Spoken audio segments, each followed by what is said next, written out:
لگا یا رسول اللہ میں نے یہ دل میں سوچا کہ یہ جب پیدا ہوا تھا نا سب سے زیادہ خوش میں تھا، اس کی ماں سے بھی زیادہ میں ہی خوش تھا۔ اور کہتا پھر میں نے مٹھائیاں بانٹی، لوگوں کو اپنے گھر پہ دعوت پہ بلایا کہ دیکھو مجھے اللہ نے بیٹا دیا ہے۔ اور پھر کہنے لگا کہ جب یہ چند مہینے کا تھا یہ ساری رات سوتا نہیں تھا، اس کی ماں تھک جاتی تھی، میں کندھے پہ لگا کے اس کو پھرتا تھا۔ یہ جو بچہ شکایت لے کے آیا رسول اللہ کے پاس اپنے والد کی، فرمایا یا رسول اللہ میں تو ساری رات اس کو اپنے کندھے سے اپنی چھاتی سے لگا کے اگر میرے قدم رکتے تھے یہ رونے لگتا تھا، میں پھر چلنے لگتا۔ اللہ اکبر۔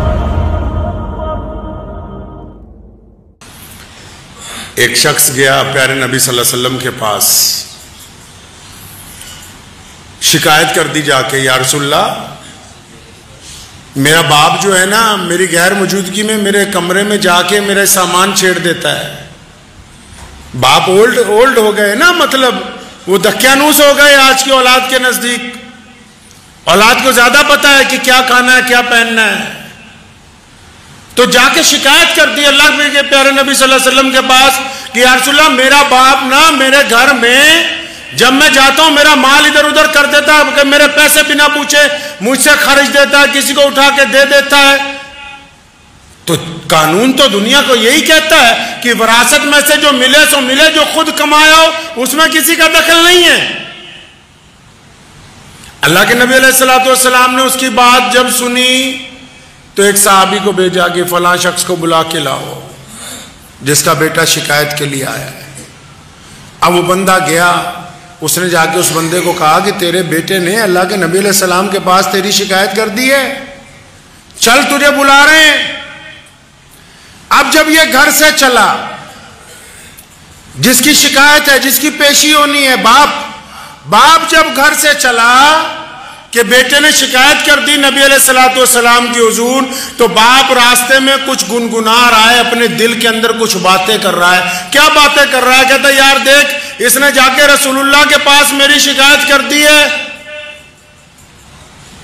اور دل میں اس نے بہت ساری باتیں اپنے بیٹے کے متعلق سوچی۔ ابھی جب وہ پہنچا دربار رسالت صلی اللہ علیہ وسلم میں تو یہ ہونا تو یہ چاہیے تھا کہ رسول اللہ اس سے پوچھتے کہ ہاں بھائی تم کیا کرتے ہو، کیوں اپنے بیٹے کا مال خرچ کرتے ہو، کیوں اس کا سامان خرد برد کر دیتے ہو۔ اس سے پہلے جبریل آ گئے اور رسول اللہ کو کہا کہ پیارے کریم رسول اللہ فرماتے ہیں کہ یہ جو بندہ آ گیا یہ سارے رستے اپنے بیٹے کے متعلق شعر پڑھتا آیا ہے جو زبان تک نہیں لایا، دل میں تھے، دماغ میں تھے، ذہن میں تھے، باقی باتیں بعد میں ہوں گی۔ اس کو کہیے کہ جو راستے میں جو شعر تو لکھتا آیا، جو اپنے دل میں کرتا آیا، پہلے وہ تو سنا، اگلا قصہ بعد میں ہوگا۔ اب جب پیارے نبی کہیے صلی اللہ علیہ وسلم نے اس کو یہ بات کہی نا باپ کو کہ وہ راستے بھر کیا گنگناتے آئے، تو بڑا حیران رہ گیا۔ دوبارہ کہنے لگا کہ اشہد اللہ الہ الا اللہ وحدہ لا شریک لہ واشہد ان محمدن عبدہ ورسولہ۔ کہنا یا رسول اللہ ایمان اور بڑھ گیا، کیونکہ جو راستے میں نے اپنے آپ سے گفتگو کی وہ تو بس میں ہی جانتا ہوں یا میرا رب جانتا ہے، آپ تک اطلاع پہنچ گئی، میں پھر گواہی دیتا ہوں کہ آپ اللہ کے سچے رسول ہیں۔ تو نبی علیہ السلام نے اسے کہا کہ اچھا بتاؤ تو صحیح تم راستے بھر کیا باتیں کرتے آئے۔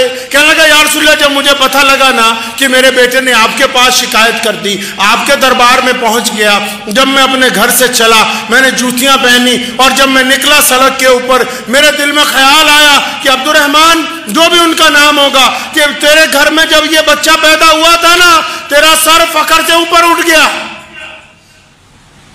اور تو خوشی سے ناچتا پھرتا تھا، لوگوں کو کہتا تھا دیکھو میرے گھر بیٹا ہوا ہے۔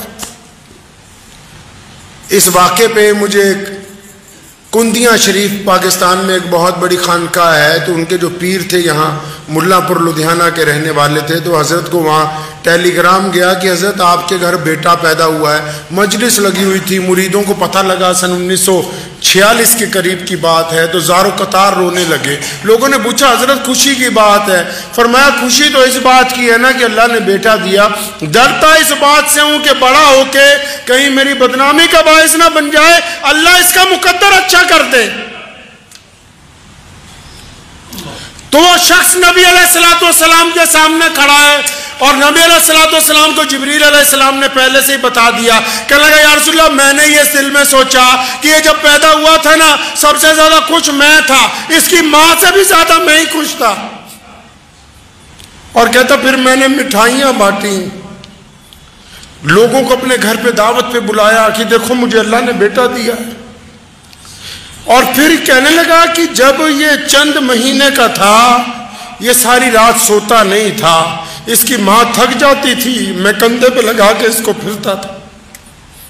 یہ جو بچہ شکایت لے کے آیا رسول اللہ کے پاس اپنے والد کی, فرمایا یا رسول اللہ میں تو ساری رات اس کو اپنے کندھے سے اپنی چھاتی سے لگا کے اگر میرے قدم رکتے تھے یہ رونے لگتا تھا, میں پھر چلنے لگتا ساری رات.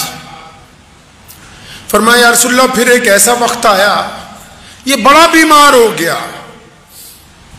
جب یہ سخت بیمار ہوا مجھے اور میری بیوی کو اندیشہ ہوا کہ کہیں اس کی جان نہ نکل جائے. ہماری حیثیت نہیں تھی کہ ہم بڑے بڑے حکیموں کو پیسے دیتے, بڑے بڑے ڈاکٹروں کو پیسے دیتے.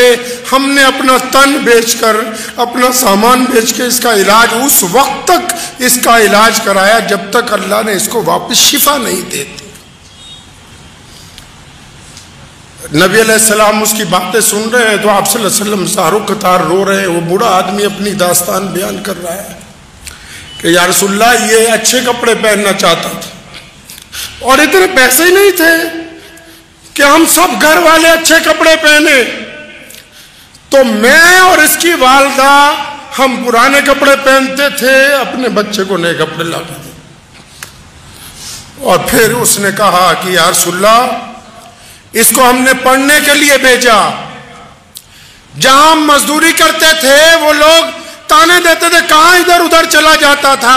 میں نے لوگوں کی گالیاں سن کے اس کو وقت پر مدرسے بھیجا, اس کو وقت پر اسکول پہنچاتا رہا, پھر اس کو لے کے آتا رہا کہ کوئی اس کو تکلیف نہ پہنچائے. لوگوں کے تانے سنتا رہا لیکن میں نے اس کو پڑھایا, اپنے سے بہتر پڑھایا اس کو.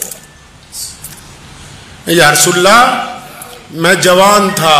اس بوڑھے نے کہا یا رسول اللہ میں جوان تھا, میری ہڈیوں میں سے جو گوشت ہے, میری ہڈیوں میں جو خون ہے, میں نے اس انداز سے محنت کی اپنی اولاد کے لیے کہ آپ یہ دیکھیں یہ 25-30 سال کے بعد میرا گوشت, میری طاقت, میرا خون وہ اس میں منتقل ہو گیا ہے. یہ اب جوان نظر آتا ہے اور میں بوڑھا ہو گیا ہوں.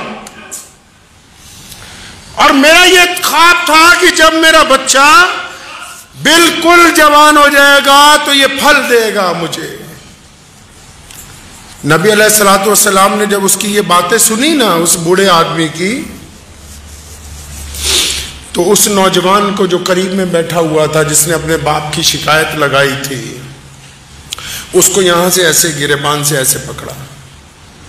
فرمایا سن, تو اور تیرا مال تیرے باپ کا ہے, تو اور تیرا مال تیرے باپ کا ہے, تو اور تیرا مال تیرے باپ کا ہے. فرمایا یہ جو تیری شخصیت ہے, یہ جو تیری زندگی ہے, جو کچھ تو نے کمایا ہے, بہت سارے لوگ کہتے ہیں نا اپنے باپ کو بھئی تو نے کیا ہی کیا ہے. یہ جو وجود آج کھڑا ہو کر یہ سوال کرتا ہے یہ تو نے کیا ہی کیا ہے, یہ اگر اپنی پیدائش سے لے کر اب تک کا اپنا وجود دیکھے گا تو بغیر باپ کی محبتوں کے یہ اس مقام تک پہنچ ہی نہیں سکتا تھا. میں مانتا ہوں کہ ماں جو ہے وہ ان بچے کو پالتی ہے. سنو دل پر ہاتھ رکھ کے,